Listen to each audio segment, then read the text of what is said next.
কম বেশি আমরা তো প্রচুর এরকম ফটো ভিডিও দেখেছি, তাই না?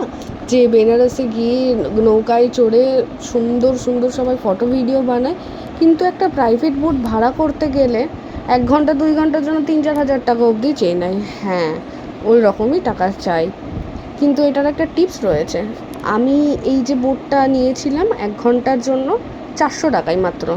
সেটা কিভাবে করেছিলাম, 80 ঘাটে আর্লি মর্নিং 4:30-র সময় গঙ্গা আরতি হয়।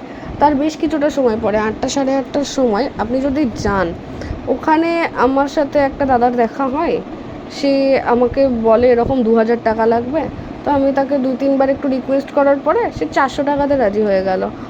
আর ওটা প্রাইভেট একটা ছোট নৌকাতে আমরা গেছিলাম, যেখানে আমি, আমার মা বাবা, আমার হাজব্যান্ড সবাই ছিল। তো আমরা ওখানে যাওয়ার পরে একদম মাঝগঙ্গাতে গিয়ে আমাদের ছোট নৌকাটা একটা বড় নৌকার সাথে বেঁধে দিল। তারপরে আমাদের যে নৌকার মাঝি ছিল, অসাধারণ কিছু সুন্দর সুন্দর আমার অনেক ফটো ভিডিও সব তুলে দিয়েছে। আর পুরো ফাইল, আমার একটা ছবি এডিট করতে ইচ্ছেও হয়নি, এত সুন্দর লাগছিলো। কোনো ফিল্টার লাগানোর প্রয়োজনই নেই, কারণ ন্যাচারাল ছবিগুলো এত সুন্দর। বেনারসের গঙ্গার ঘাট, নৌকা এতটা সুন্দর লাগছিলো, বাস আর কি চাই। আর যদি তার নাম্বার প্রয়োজন হয় তাহলে আমাকে বলবেন, আমি দিয়ে দেবো।